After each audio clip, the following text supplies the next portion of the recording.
지난 8월 22일 날 미국 지질조사국에서 발표가 있었습니다. 그럼 미국 서부 해안에서 진도 6.2의 지진이 발생한 것입니다. 여러분 아시나요? 근데 그게 어디냐면요, 우리들이 살고 있는 오레곤 앞바다였습니다. 잘 느끼지 못할 정도의 먼 거리에서 일어난 지진이었는데 우리는 모르는 걸 한국에서 알고 있더라고요. 그래서 오레곤 지진 난 게 한국 뉴스에까지 나와서 지난번에 온 처제가 저희 집사람한테 안부 전화를 걸었다는 거예요. 이 지진이 일어나서 건물이 무너지거나 쓰나미가 일어나서 피해 입은 건 없습니다. 그래서 인명 피해도 아무것도 없었는데 한 가지 확실한 피해 하나는 우리에게 주고 갔습니다. 그게 뭐냐면 우리 마음 안에 불안과 염려를 가져다 준 겁니다. 이 사람들마다 지진에 대한 기사들을 찾아 읽기 시작을 했습니다. 더군다나 이제 오레곤이 어떤 지역인가 찾기를 시작을 하고, 그 가운데에 이 집이 있는 사람들은 지진 보험도 들어야 되는가 막 이런 걱정도 하고요. 또 바닷가에 사시는 분들은 이 쓰나미 온다고 하는 그런 걱정 때문에 이사를 해야 되는가, 안 하던 걱정과 염려가 계속 밀려들기 시작을 한 거죠. 실제로 지난 2014년 국립지질조사국에서 발견하는 것은 최근 지진 위험 확률을 7단계로 나누어서 연방 지진 지도를 발표를 했습니다. 7단계가 가장 낮고 1단계가 가장 확률이 높은 곳이죠. 그런데 그 가장 높은 1단계 속에 16개의 주가 속해 있는데 그 중에 1순위가 오레곤입니다. 이사 가시렵니까? 조사국에서는 향후 50년 내에 큰 지진이 이 지역에 있겠다라고 지금 발표를 했는데요, 그 가능성이 2%라고 합니다. 성도님들은 이 이야기 들으시면서 어떤 마음을 가지십니까? 앞서 말씀드린 이 사람들처럼 마음에 염려가 생기고 불안이 생기십니까? 염려에 대한 사람들의 반응은 두 가지입니다. 하나는 염려 속에 굴복하며 사는 삶이고, 하나는 염려를 극복하며 오히려 더 건강한 삶을 사는 사람들입니다. 우리가 바라는 것은 후자일 것입니다.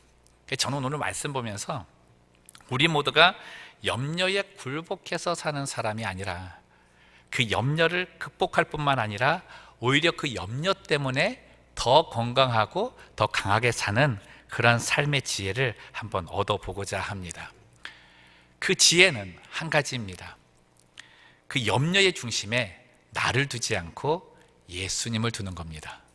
한번 따라해 봅시다. 염려의 중심에 나를 두지 않고 예수님을 두는 것이다. 많은 분들 알고 계실 거예요. 어니 젤린스키라는 사람이 이런 말을 했습니다. 우리가 걱정하는 그 내용을 살펴보면 40%는 절대로 일어나지 않는 일에 대한 것이고, 30%는 이미 일어난 일에 대한 것이고, 22%는 사소한 일에 대한 것이고, 4%는 우리가 전혀 바꿀 수 없는 일에 대한 것이다. 그러니까 96%가 이런 거고요. 우리가 대처할 수 있는 걱정은 단 4%에 불과하지 않는다라고 이런 이야기를 했습니다. 의미 없는 염려, 걱정이 우리를 붙잡고 있고, 또 걱정이 우리를 절망이라고 하는 수렁까지도 끌고 간다는 것이죠.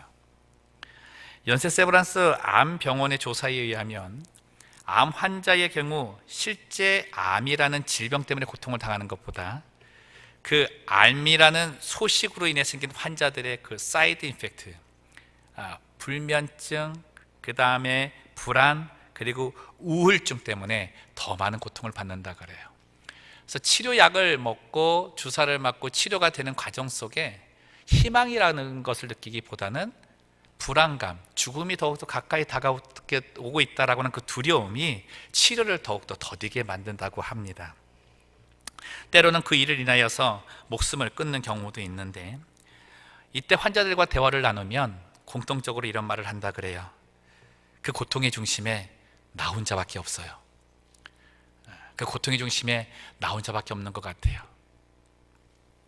그 마음, 그 생각에 치유가 있지 않는 한 그 사람은 그 질병보다도 더 심한 마음의 이 염려의 병 때문에 죽어간다는 것이죠.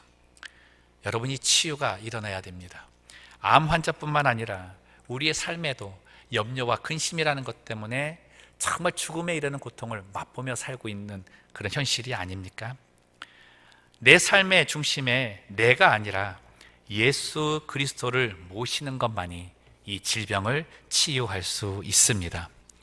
상처받지 않고 끝까지 사랑하리라는 책을 쓴 정신과 전문의 유은정 원장님이 계시는데, 그분은 상담하는 그 일반적인 이론을 성경하고 좀 접목해서 이론을 발표를 했습니다. 근데 그분이 쓴 글의 한 대목을 읽어드리면, 사람이 힘든 일을 겪게 되면 심리학적 견해는 항상 나를 중심으로 출발하지만 기독교적 관점은 내가 아니라 내 안에 사시는 그리스도가 주인이라는 것부터 시작한다라고 이야기합니다. 참 중요하고도 아주 좋은 지적이라고 저는 생각을 했습니다.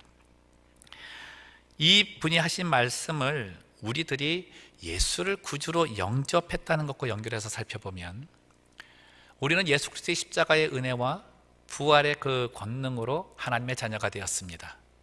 그래서 우리는 하나님의 자녀로서, 하나님의 백성으로서 구원함을 얻은 그런 존재로서 살아가게 되죠. 근데 우리가 그 구원함을 얻었을 때 고백하는 것 한 가지가 있습니다.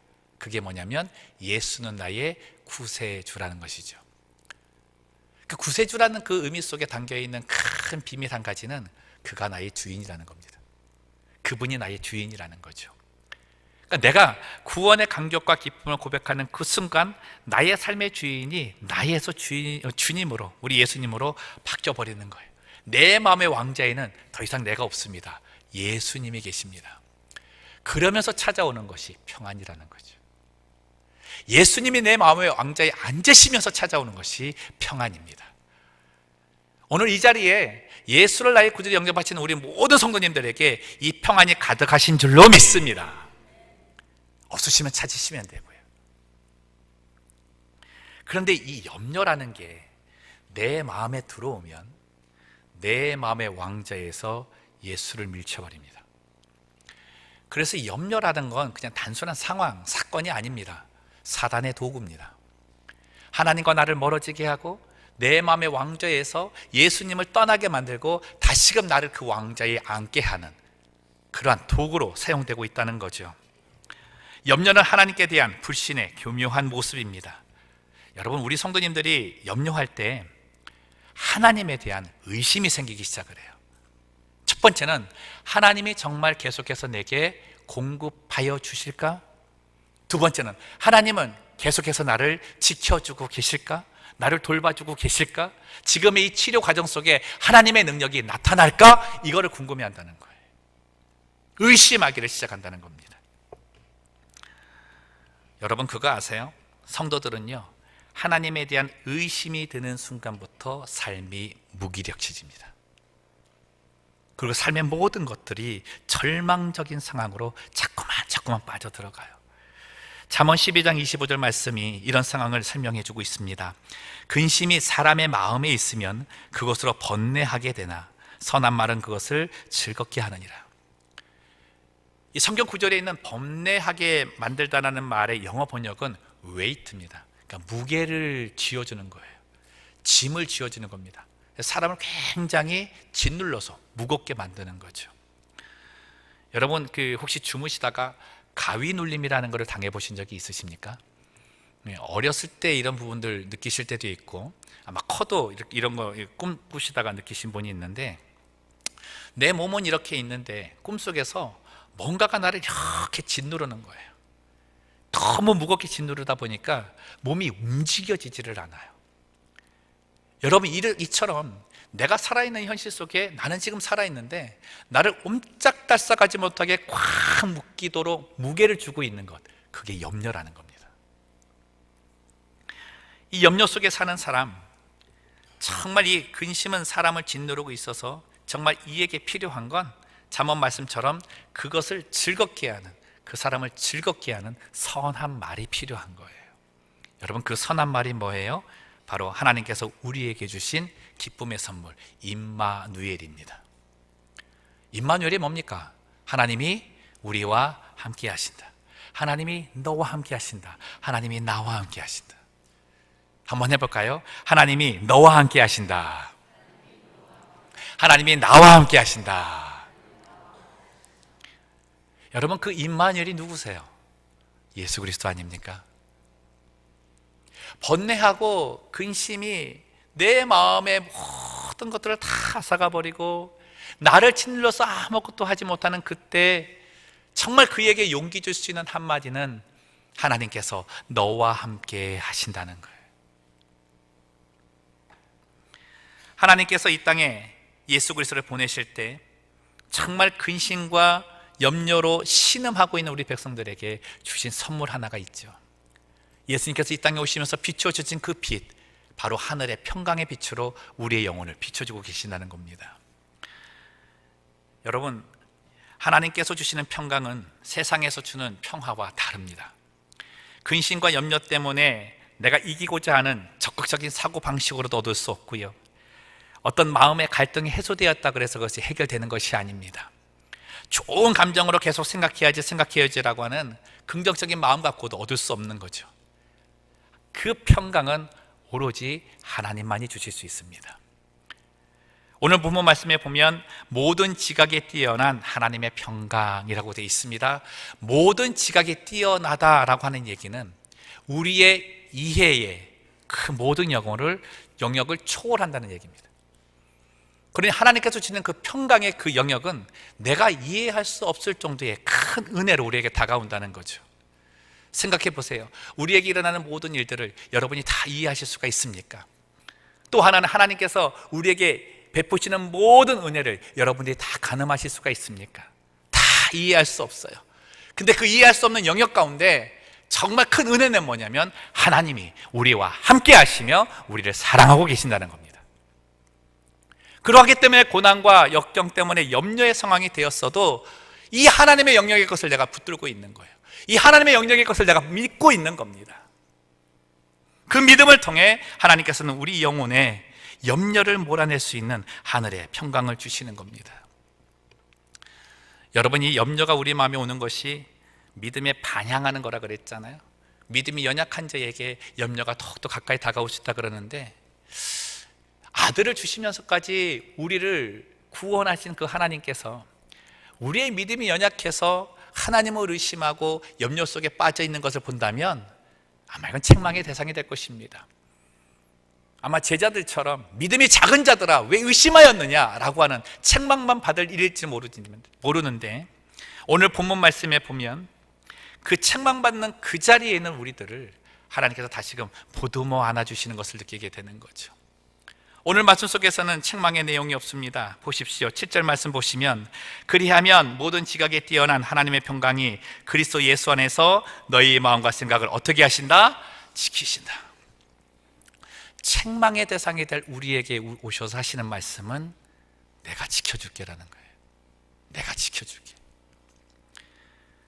여러분, 이 말씀이 오늘 우리에게 큰 은혜가 됐으면 좋겠습니다. 이 말은요, 헬라어 용어로 따지면 군사 용어입니다. 이 부대에 보면 이제 주둔지가 있잖아요. 그리고 도시가 있는데, 이 부대에 그 주둔하고 있는 그 배치되어 있는 그곳, 그리고 도시를 둘러싸고 있는 철옹성과 같은 벽, 그 벽의 의미로 쓰인 것이 이 지키심이라고 하는 단어인 거죠. 단순히 와치하고 계신다, 단순히 그냥 지켜보고 계신 그런 부분이 아니라 아예 벽을 세워서 적의 어떠한 공격도 이 안에 있는 주둔지나 도시를 해하지 못하게 막으신다는 겁니다. 염려는 어둠의 영의 공격 무기라 그랬지 않습니까? 여러분, 사단이 내게 염려의 것을 가지고 공격해 오면 우리의 연약한 벽으로는 도저히 막아낼 수가 없습니다. 반드시 하나님의 능력의 벽이 우리 영혼을 감싸고 계셔야만 막아낼 수 있는 거죠. 그래서 베드로 사도가 이렇게 얘기한 거예요. 베드로전서 1장 5절 말씀을 보면 너희는 말세에 나타내기로 예비하신 구원을 얻기 위하여 무엇으로 말미암아? 믿음으로 말미암아 하나님의 능력으로 보호하심을 입었다. 하나님의 능력으로 보호하심을 입고 있다. 사랑하는 성도 여러분, 이 말씀이 믿음으로 받아들여져서 나의 삶에 염려하게 되는 모든 공격을 하나님의 능력의 벽으로 막는 성도들 되시기를 주님의 이름으로 축복합니다. 그럼 염려 이길 수 있어요. 성경은 이 하나님의 능력, 우리들이 염려의 마음을 지켜주시는 이 평강의 벽, 이 벽을 얻기 위한 방법을 가르쳐주고 있는데 그게 6절 말씀에 나와 있습니다. 함께 읽겠습니다. 아무것도 염려하지 말고 다만 모든 일에 기도와 간구로 너희 구할 것을 감사함으로 하나님께 아뢰라. 거기 보면 방법 3가지가 있습니다. 기도, 간구, 그리고 감사입니다. 해봅시다. 기도, 간구, 감사. 다 비슷한 말 같죠, 그렇죠? 비슷한 말인데 이 3가지는 따로 떨어져 일어나지 않습니다. 동시에 일어나는 겁니다. 성경에서 말하는 기도라고 하는 것은 하나님과 나누는 거룩한 경건 대화입니다. 간구라고 하는 것은 하나님께 기도하는 중에 내 마음의 소원을 간절히 아뢰는 내용을 간구라고 합니다. 감사라고 하는 것은 하나님께 내가 기도할 수 있는 그 순간 하나님의 은혜를 먼저 생각하며 감사하는 겁니다. 감사의 은혜가 뭐예요? 내가 전능하신 하나님, 위대하신 하나님께 기도를 드릴 수 있는 존재가 되었다는 겁니다. 누구를 통해서요? 예수 그리스도 통해서. 내가 하나님께 기도하는 것만으로도 우리는 감사해야 된다는 거예요. 2번째는 나를 하찮게 여기시고 보잘것없이 여기시고 정말 돌아보지도 않을 존재, 그런 나임에도 불구하고 나에게 시선을 맞추시고 나에게 귀를 기울여 주시고 내 기도에 응답하기 위해 일하시는 분이 하나님이시라는 것, 그게 감사하다는 거예요. 기도, 간구, 이 감사가 그치지 않는 삶은 내 삶에 염려가 나타날 수가 없는 거죠.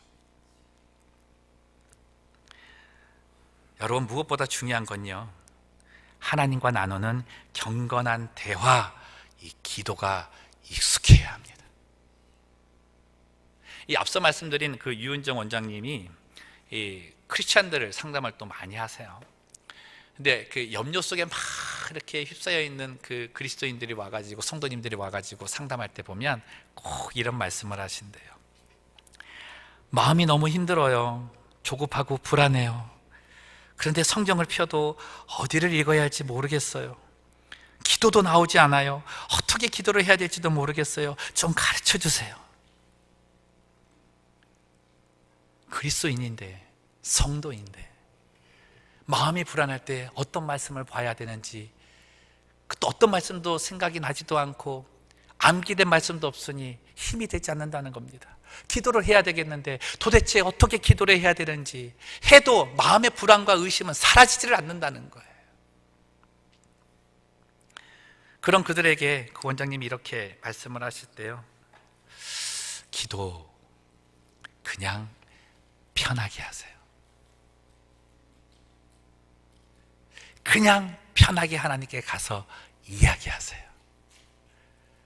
특별하게 뭘 한다, 뭐 금식을 한다, 울부짖어야 된다, 그런 거 말고 그냥 편하게 가셔서 이야기하세요. 그럼 하나님의 평강이 당신의 영혼을 붙잡아 주실 것입니다. 그렇게 답을 줬다는 거예요. 저는 의미 있는 답이라고 생각합니다. 다급할 때 기도하는 게 맞죠. 근데 하나님께서 원하시는 것은 일상의 기도라는 거예요.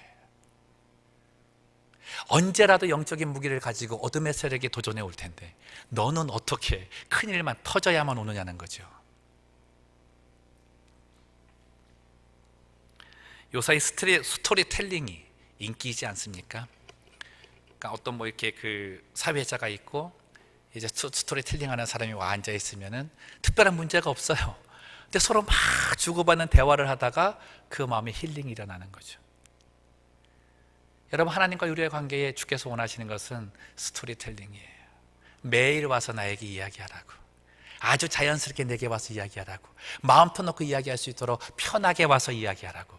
여러분, 그 순간 그 과정 속에서 힐링이 나타나는 겁니다. 이런 일상의 대화가 정말 하나님께 향하는 기도가 되었을 때 나의 상황과 필요에 대한 내용이 한 방향으로만 향하는 외침이 되지 않습니다. 그때부터는 나의 원함과 필요가 하나님의 원함과 필요가 되는 거예요. 그 순간부터 하나님께서 일하시기 시작을 하시는 거죠.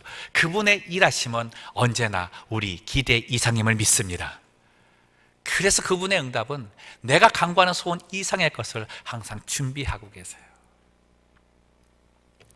단순한 염려의 제거가 아닙니다. 그 염려를 넘어서는 평강의 복으로 내 삶에서 하나님의 나라를 경험하게 하고 또 그 하나님의 나라를 경험한 것을 밖으로 보일 수 있는 역할까지 감당하게 한다는 것이죠. 사랑하는 성도 여러분, 축복합니다. 일상의 기도가 회복되어서 하나님의 평강에 축복받는 성도들 되시기를 주님의 이름으로 축원합니다.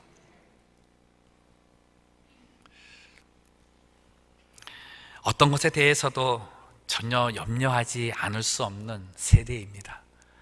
아침에 눈을 떠서 밤에 잠을 이룰 때까지 어찌할까 그 말을 하는 게 지금의 우리 인생이 아닙니까? 아마 이런 우리의 인생들은 예수님이 이 땅에 오셔서 이 음성을 들려주셨기 때문에 아마 감당하고 이겨내지 않을까 합니다.